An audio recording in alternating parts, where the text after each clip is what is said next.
Hey everyone, and welcome back to Yu-Gi-Oh! Duel Links, where you can play as any character you want from the original Yu-Gi-Oh! And not only original Yu-Gi-Oh! But from other generations as well.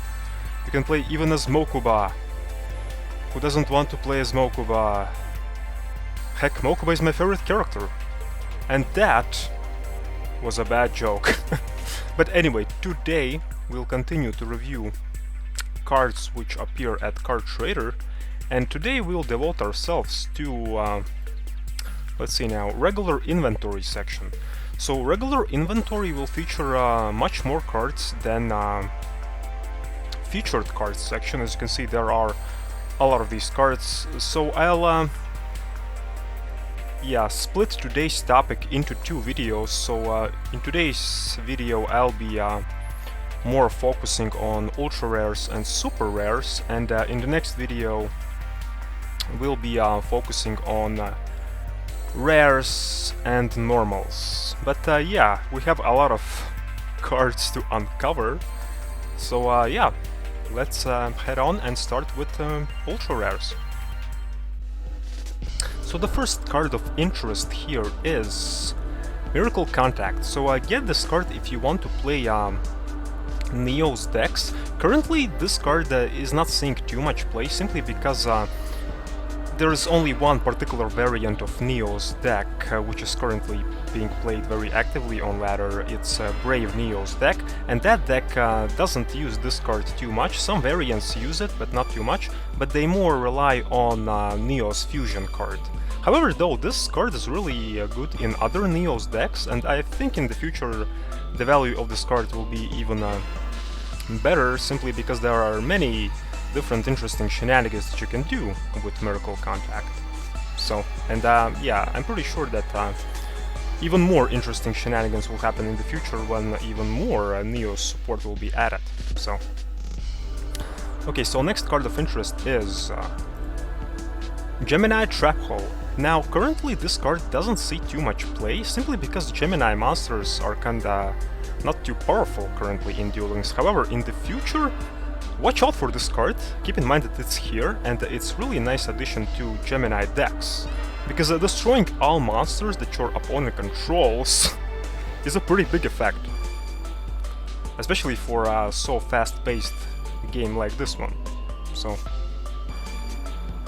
okay, next we have B-Buster Drake. Now currently, again, this card doesn't see too much play, but I think it will see much more play in the future when A and C parts will be added, if you know what I mean. Basically, if there will be even more support for this particular archetype. And yeah, it was seen a bit before on ladder, and it was mainly actually used in Cyber Dragon decks, but not because of its first effect, but because of its second effect, mostly because it acts yeah, as a deck thinner. So, and also keep in mind that this is a Union monster, so currently there is not too much support for Union monsters in general, so that's why this card, yeah, doesn't see too much play. So, okay, next we have Chaos Hunter. Now, keep in mind that currently special summoning is all over the place, so this card sometimes sees some play on ladder. So, and also, it has this discarding effect, and sometimes some decks actually utilize that. They are using that to their own advantage, so there this card works really well. So, and also the fact that your opponent cannot banish cards currently is not too important, but it will be much more important in the future when banishing effects will be much more present. So yeah, keep in mind that this card exists here. So, okay, next we have Tiki Soul. So this card is really popular in these trap decks, so there it's a really nice addition. So if you're playing these kind of decks, definitely pick this card up. So, okay, so next we have Blackluster Soldier, Sacred Soldier. So this counterpart to Envoy of the Evening Twilight, I think, is much more potent, simply because it has been much more experimented with on ladder. Currently, it's lacking a support, like generally speaking, all Blackluster Soldier cards, all the archetype is lacking support that is so much needed for it, but out of all the Blackluster Soldier monster cards that are currently at the card trader, in my opinion, this is the most interesting one.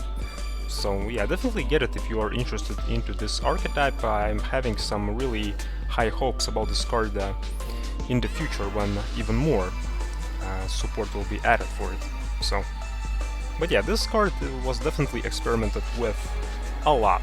So, but still, it is currently lacking something, and what exactly it is, well, can't put my finger on it. So. Also, summoning Blackluster Soldier Sacred Soldier is much more easier than Envoy of the Evening Twilight, so yeah. Okay, so next we have Supervise. This is considered kinda like a staple in Gemini decks, but the problem is about Gemini decks in general currently that they don't have too much support. There is some support at the card trader in regards to Gemini decks, but it's not the best support in the world, so to speak. So, but this is definitely considered to be one of the best cards in Gemini decks, simply because Gemini becomes an effect monster. He can use its effect instantly when this card is equipped on the Gemini monster, you know?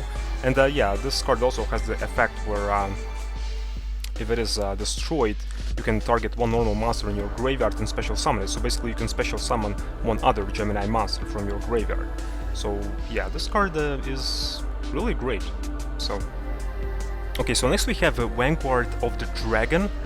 So this card was used before, mainly in Dragon and Blue Eyes decks. Not too much, but it has been experimented with, and it actually works pretty well there, simply because of the effect of it. So basically you can use its effect to send the Blue Eyes monster to the graveyard, and the opponent sometimes cannot read for whatever reason, and the opponent forgets that if this card is destroyed by a card effect, then you can special summon Blue Eyes on the field. So sometimes there can happen some funny shenanigans on the field that way. So yeah, but currently it's not used too much, simply because we have better Blue Eyes support cards. So, and also destroying this card by a card effect, that happens very rarely in this game. So yeah, that's why this card is it's good, but in the current meta it's not shining too much. So okay, so next we have Delta the Magnet Warrior. So recently there has been this support box released for rock type monsters and also for Magnet Warriors. So there, in Magnet Warrior decks, this card is a really nice addition, so I really advise you to get this card if you are into these kind of decks. So this is an excellent card in Magnet Warrior decks. Okay, so next we have Kaiba Man. It's like looking in the mirror. So this card was used before a lot in Blue Eyes decks, but when Protector with the Eyes of Blue was released, Kaiba Man was basically replaced by the Protector. And some people think that that's kinda like a power creep or something, but there's actually a clear distinction between these two cards. Keep in mind that Kaiba Man is a warrior and Protector is spellcaster, so it's not important too much now, but in the future I think it will be much more important, simply because of searching capabilities. So if there will be more support added for warriors searching capabilities, then maybe Kaiba Man will be much more important in Blue Eyes decks. But if there will be more searching capabilities in regards to spellcasters, then Protector will be much more important. Also, Protector is a tuner, so maybe if we'll have some tuner negating cards, then Kaiba Man will be much more important. So there's also one interesting thing about these two cards, that Kaiba Man basically tributes himself to summon Blue Eyes. And in the game, in general, there are not many cards which negate that, which negate tributing, you know? But Protector, on the other hand, sends himself to the graveyard to summon Blue Eyes. So there's a clear distinction between these two cards. So Okay, so next we have Air Knight Parshat.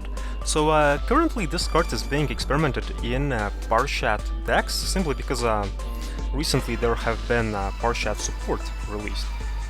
But I haven't seen it being played too much in these decks, to be honest.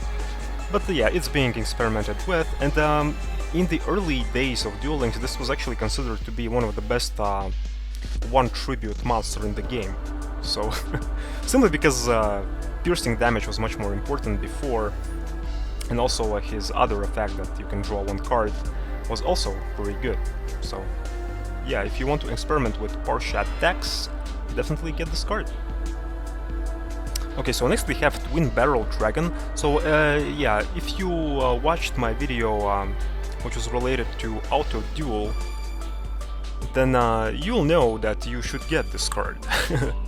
Yeah, I was actually including this card in my most used Auto Duel deck, which consisted mostly of dark monsters, and there this card was a really nice addition. His effect is really nice when this dude manages to pull it off, you know? So yeah, really nice card in beatstick decks. So okay, and the last important card from the ultra rare card section here is actually, yeah, Red Eyes himself. This is a staple in Red Eyes decks. I think I don't need to tell you many things about him. Simply, if you are playing Red Eyes, then just grab this card here. And that's it for ultra rares, so now we'll, yeah, head on to super rares. Okay, so the first card of interest here is Destiny Hero Decider. This is a staple in Destiny Hero and Masked Hero decks, and not because of his two other effects, which are explained here in the description, but because of his main effect. Level 6 or higher monsters your opponent controls cannot target this card for attacks, and because many decks actually use high level monsters, then they just cannot touch this card, you know? So yeah, if you're playing Masked Heroes, if you're playing Destiny Heroes, definitely get this card. So, as you can see, I'm running through these cards quite fast, simply because we have a lot of cards to cover today. So, and keep in mind that these cards which I am not covering, they are not bad. Don't get me wrong, they are not bad. It's simply that they are good in very distinct situations. They are kind of like considered niche cards, but there are no bad cards in this game. Well, there are only bad cards if you're speaking about normal monsters, because their power creep is kind of like real and very clear. But if you're speaking about other cards, then no, they are good at particular situations. So I'm simply mentioning to you cards which are good in many situations, you know, not only in some niche situations. Okay, so next we have Gemini Summoner. Once again, this is a part of Gemini archetype. Card Trader also loves not only Arrow Mages and Blackluster Soldiers, but also Geminis, so... But yeah, this card is really good in Gemini decks, but like I mentioned before, support for Geminis currently is not too great, so this card is not shining too much, but I think it will shine in the future when more Gemini support will be added, because both of his effects are pretty good. As you can see, he has 0 defense, but it doesn't matter, so that's really nice. And yeah, he also provides that summoning that Geminis actually need to get their effects off, so... Okay, so next we have a Mecha Phantom Beast Herliard. I've seen this card being played in Mecha Phantom Beast decks, but the problem is that there are not many these kind of decks out there, but yeah, if you're playing Mecha Phantom Beasts, then I'm pretty sure you'll find the use for this card. I personally actually never played Mecha Phantom Beast deck myself, but I've seen this card a lot in these decks, so I kinda consider this card to be a staple in these decks, simply because I see it a lot there, so... Okay, so next we have Union Scramble. This card has been experimented with before a bit, but it was not shining too much, simply because Union support currently is not too present in the game.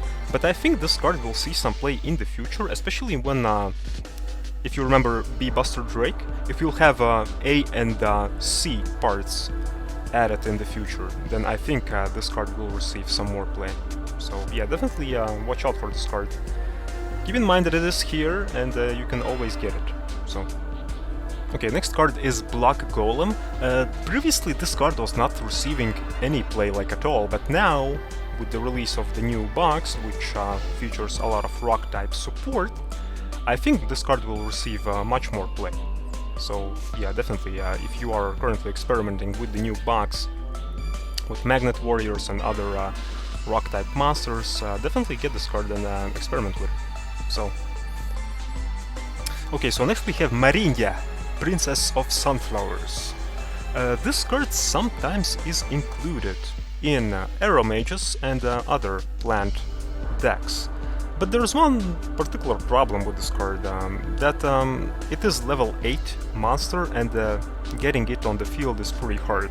So that's why it's not included in these decks too much, but sometimes it is included as a one-off.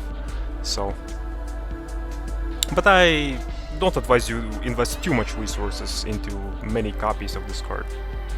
Just get one and I think you'll be good to go.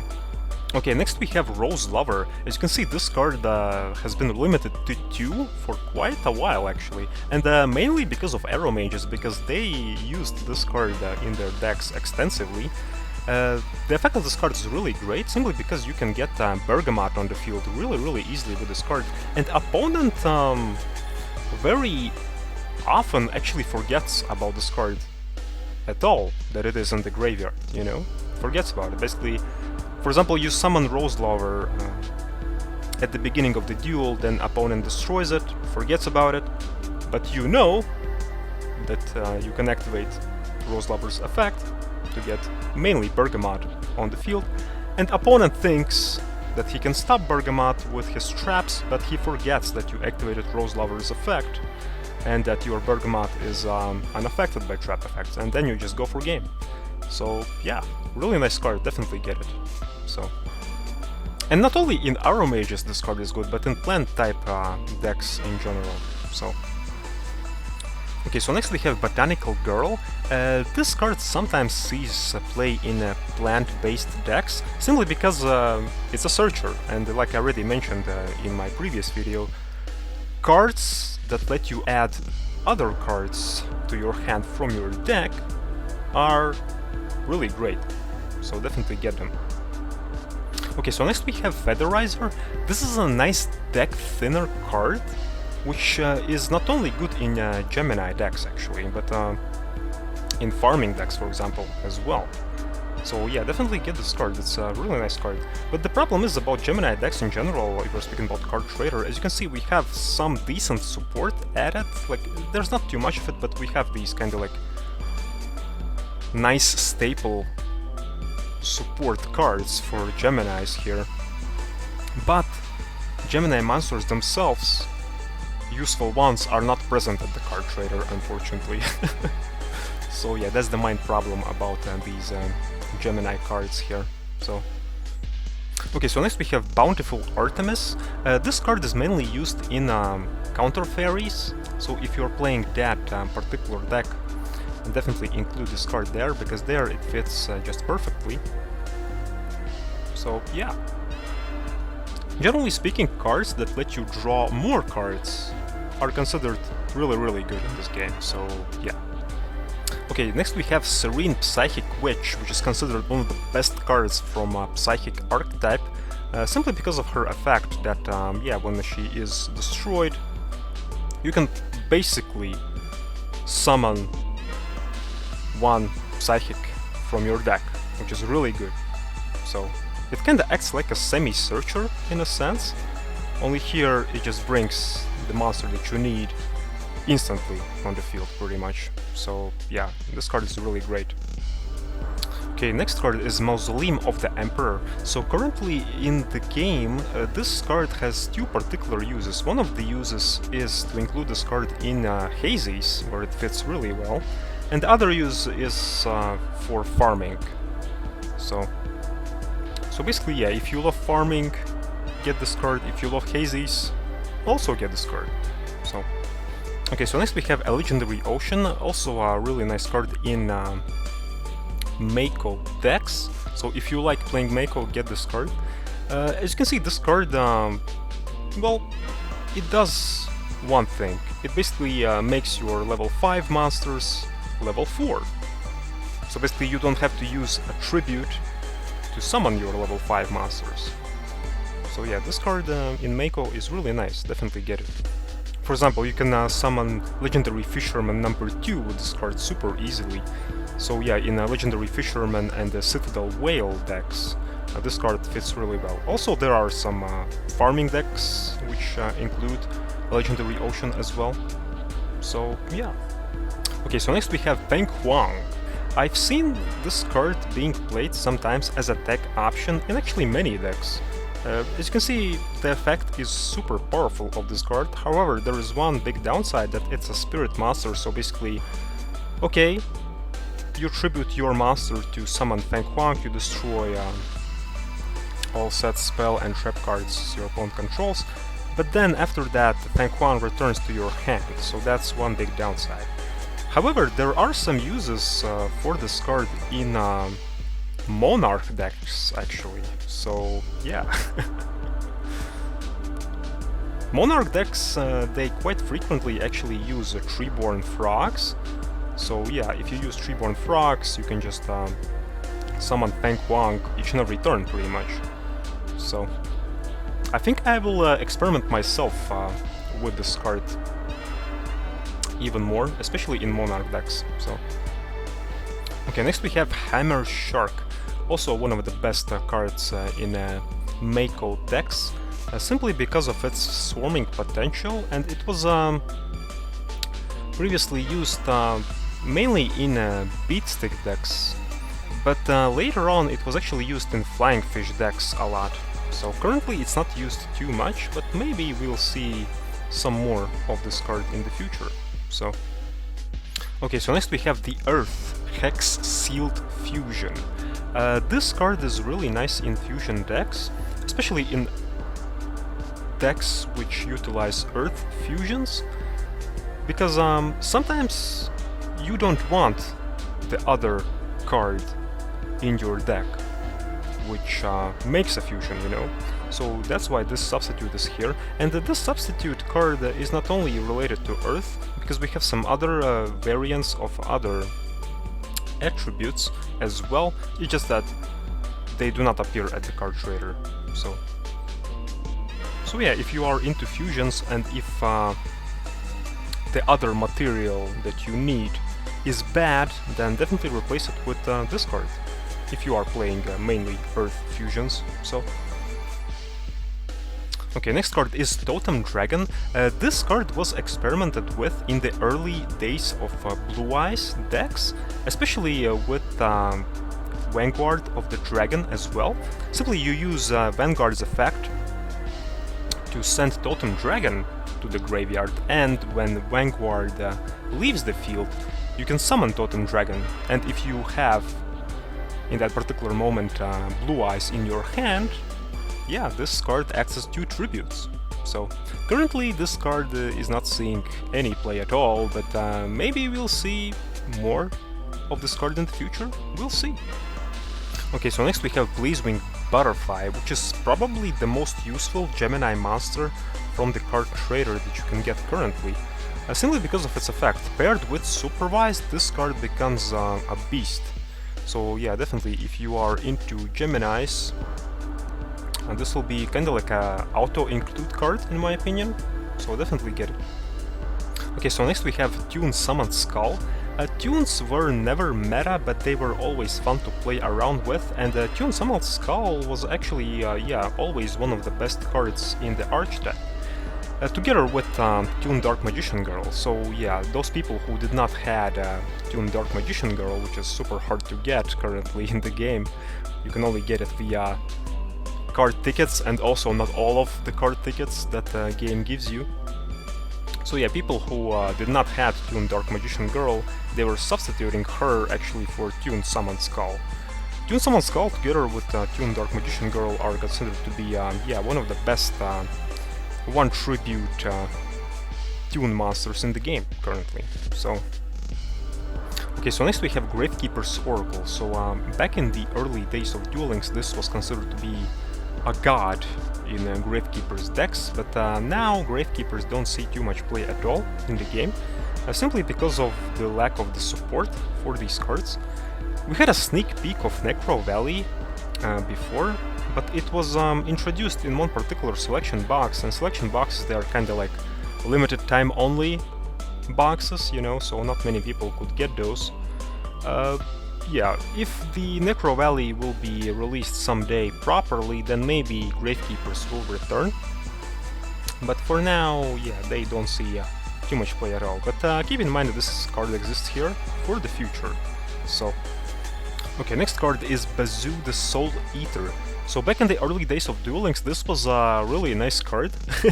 Simply because we only had these basic head-to-head duels, so to speak, you know.